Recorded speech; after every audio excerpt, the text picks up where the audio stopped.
आजादी आप मुझसे छीन नहीं सकते, किसी भी नाम पे नहीं छीन सकते, किसी भी दबाव में नहीं छीन सकते, किसी भी सिख से उसके मजहब की आजादी नहीं छीन सकते, किसी भी हिंदू से उसकी मजहब की आजादी नहीं छीन सकते, और किसी भी मुसलमान से उसके मुसलमान होने की आजादी नहीं छीन सकते।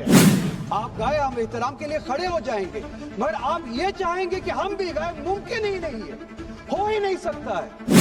इस मुल्क की आजादी के लिए भी खून दिया है, और इस मुल्क में आजादी को बचाने के लिए भी अगर खून देना पड़े हम देंगे। हमने उनके साथ भी लड़ा है, आप जैसों के साथ अगर 1000 साल तक भी लड़ना पड़े हम लड़ेंगे, उसी गैरत से लड़ेंगे, उसी जज्बे।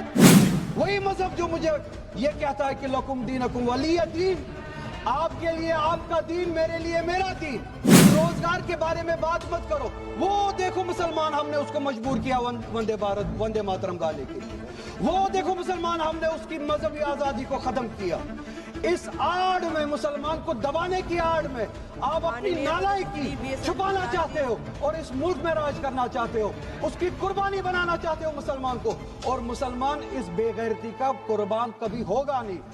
माननीय सदस्य श्री आगा रहुला मेहदी जी।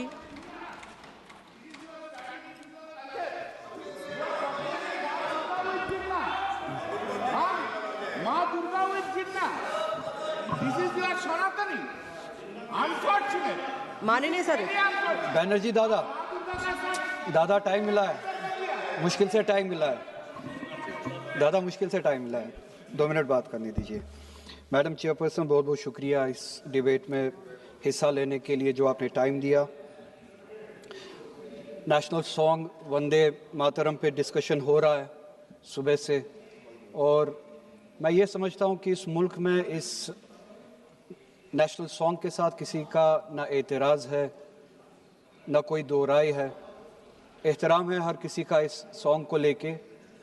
मगर मसला सिर्फ तब पेश आता है जब जो तकरीरें सुबह से इस तरफ से हुई, बीजेपी की तरफ से और लाइक माइंडेड जो इनकी पार्टीज़ है, जब ये कहा गया कि हिंदुस्तान में रहना है तो वंदे मातरम गाना है।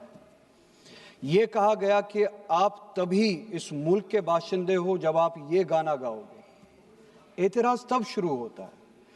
आप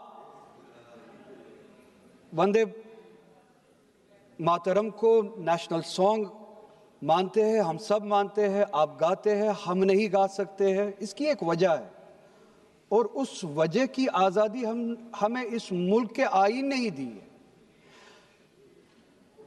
कभी कभार कुछ मामलों में दो चीज़ों के दरमियान क्लैश होता है, एक नेशनल कॉन्सेप्ट और आपकी रिलीजियस फेथ, और ये यूनिवर्सल है, इटर्नल फैक्ट है, चाहे किसी भी मजहब से कोई भी वाबस्ता हो, मुसलमान हो, हिंदू हो, सिख हो, वो इटर्नल आइडेंटिटी अपने मजहबी अकीदों को मानता है, वो प्रायोरिटी अपने मजहबी अकीदों को देता है।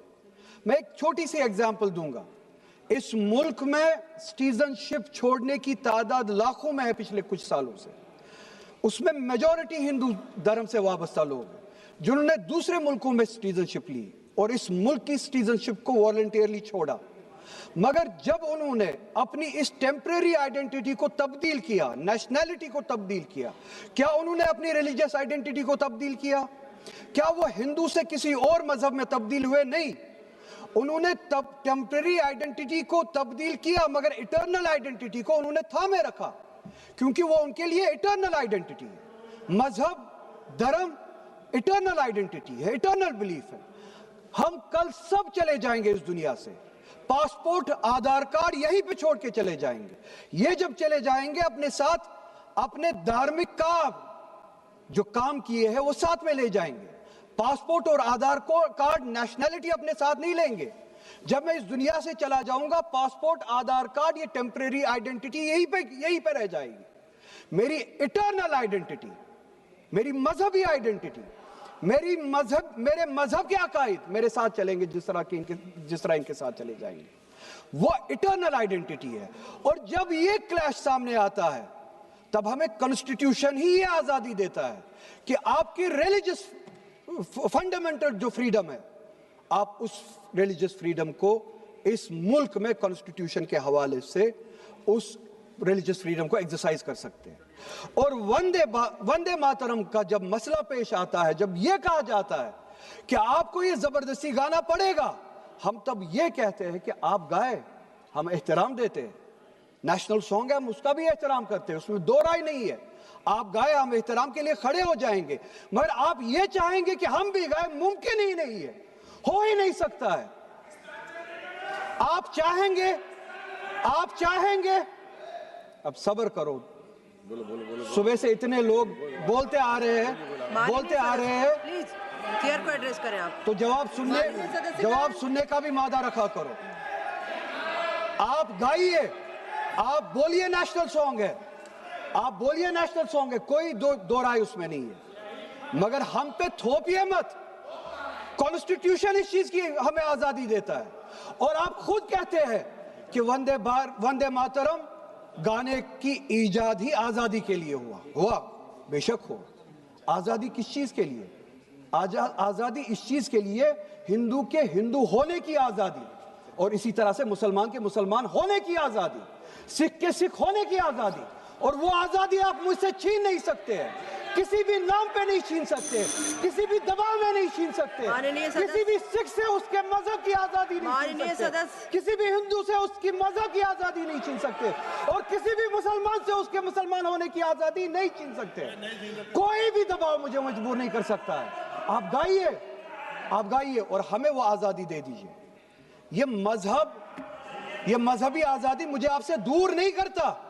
वही मजहब जो मुझे ये कहता है कि लकुम दीनकुम वलिय दीन, आपके लिए आपका दीन, मेरे लिए मेरा दीन, जिसको कॉन्स्टिट्यूशन ने आजादी दी, ये क्या कि फंडामेंटल राइट है रिलीजियस फ्रीडम। हमारा कॉन्स्टिट्यूशन हमारे कुरान की उसी आयत की तर्जुमानी करता है। 2 मिनट दे दीजिए मैडम। तर्जुमानी करता है कि आप अपने दीन पे चलिए, हमें अपने दीन पे अमल करने की आजादी दे दीजिए। आप ही की तरफ बात जबरदस्ती की है, बात किसी और चीज की नहीं है। और ये डिबेट, मुझे पता है ज्यादा वक्त नहीं मिलेगा, बस 1 मिनट में मैं पूरा कर रहा हूं। और ये डिबेट सिर्फ और सिर्फ इसलिए हो रहा है कि जब हिंदुस्तान का हिंदू हो, मुसलमान हो, सिख हो, इनसे पीने के लिए साफ पानी मांगे, सांस लेने के लिए साफ हवा मांगे, रोजगार मांगे, जब इनसे महंगाई के खिलाफ, महंगाई के बारे में जवाब मांगे, जब इनसे रोजगार मांगे, तब ये सिर्फ ये बोल सके कि रोजगार के बारे में बात मत करो। वो देखो मुसलमान, हमने उसको मजबूर किया वंदे मातरम गाने के लिए। वो देखो मुसलमान, हमने उसकी मजहबी आजादी को खत्म किया। इस आड़ में, मुसलमान को दबाने की आड़ में आप अपनी नालायकी छुपाना चाहते हो और इस मुल्क में राज करना चाहते हो, उसकी कुर्बानी बनाना चाहते हो मुसलमान को। और मुसलमान इस बेगैरती का कुर्बान कभी होगा नहीं। हमने इस मुल्क की आजादी के लिए भी खून दिया है, और इस मुल्क में आजादी को बचाने के लिए भी अगर खून देना पड़े हम देंगे। हमने उनके साथ भी लड़ा है, आप जैसों के साथ अगर 1000 साल तक भी लड़ना पड़े हम लड़ेंगे, उसी गैरत से लड़ेंगे, उसी जज्बे